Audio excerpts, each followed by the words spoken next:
আসসালামু আলাইকুম। আপনারা সবাই কেমন আছেন? আলহামদুলিল্লাহ আমরা ভালো আছি। আজকে আমি যে সাগুদানা দিয়ে রসমালাই বানিয়ে নেব, সাগুদানা দিয়ে। সাগুদানাটা আমি একটু ভালো মতো ধুয়ে নেব। সাগুদানা কিন্তু ময়লা থাকে না, এই যে হালকাভাবে ধুয়ে নিতে হবে, সুন্দর করে ধুয়ে নেব। আর এটা বানানো কিন্তু একদম ইজি।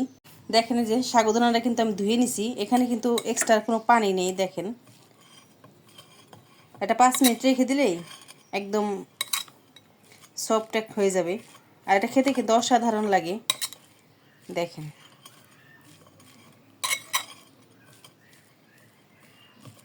দেখেন এই যে সাগুদানাটা একদম নরম হয়ে গেছে। আর এখানে আমি 2 চা চামচ চিনি দিয়ে দিব,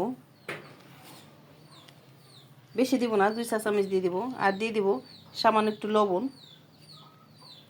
লবণটা দিয়ে আমি একটু মেখে নেব। আমি একটু ভালো মতো যে হাত দিয়ে মেখে নেব। পানি বেশি দেওয়া যাবে না, পানি বেশি দিলে কিন্তু কন্ট্রোল করতে পারবেন না, আর খেতেও ভালো লাগবে না। দেখেন একদম মাখা হয়ে গেছে। এখন আমি এরকম করে গোল গোল সাইজ করে নেব। এই যে দেখেন, এরকম গোল গোল করে নেব। দেখেন এই যে, হাতে তো তেল মেখে নেবেন, তাহলে ভালো হবে। দেখেন একদম চামিচ দিয়ে একরকম করে নিতেছি, যাতে সবগুলো সাইজ একই রকম হয়। দেখেন,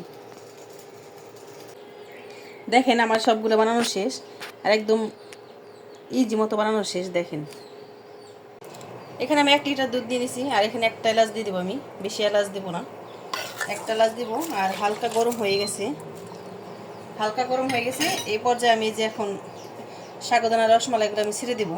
এখানে চিনি আগে ব্যবহার করব না, চিনি ব্যবহার করব পরে।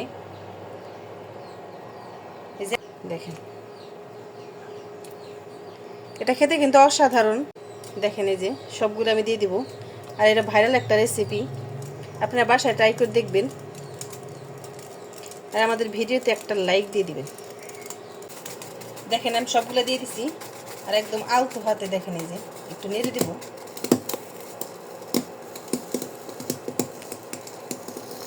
এইভাবে নেড়ে দেব।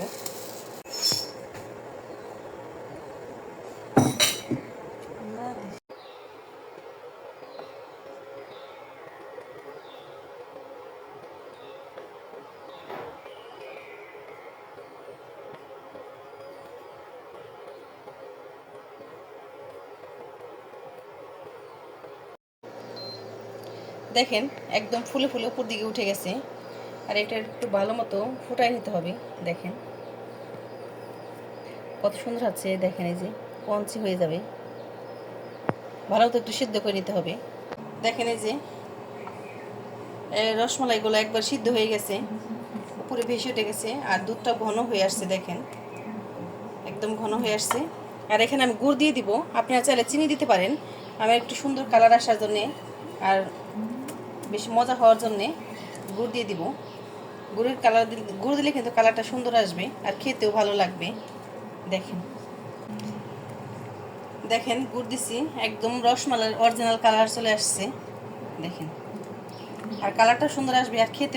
আর অনেকে চিনি ব্যবহার করা হয়, কিন্তু আমি চিনি ব্যবহার করিনি। এটা এখানে আপনারা চিনি ব্যবহার করতে পারেন। চিনি ব্যবহার করলে ভালো লাগবে, কিন্তু গুড়টার টেস্ট বেশি হবে, ভালো লাগবে খেতে বেশি।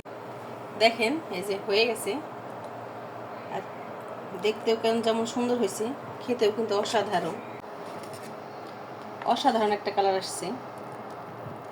আর এটা খেতে কিন্তু অসাধারণ। আপনারা বাসায় একবার হলে ট্রাই করে দেখবেন। দেখেন এটা কিন্তু ঠান্ডা ঠান্ডা ভালো লাগে বেশি,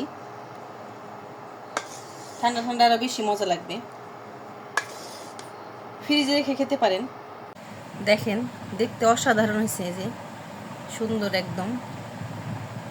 আর বানানো একদম ইজি, আপনারা বাসায় ট্রাই করতে পারেন। আর এটা ঠান্ডা ঠান্ডা কিন্তু বেশি মজা লাগে।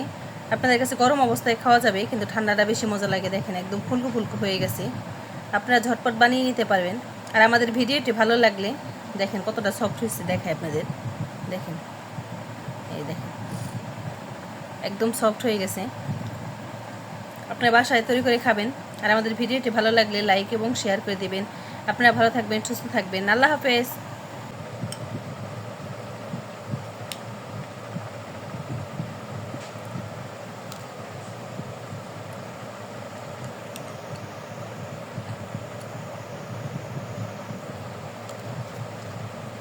দেখেন এই যে অসাধারণ কালার হয়েছে। আর এই রসমালাইটা কিন্তু খেতে অসাধারণ।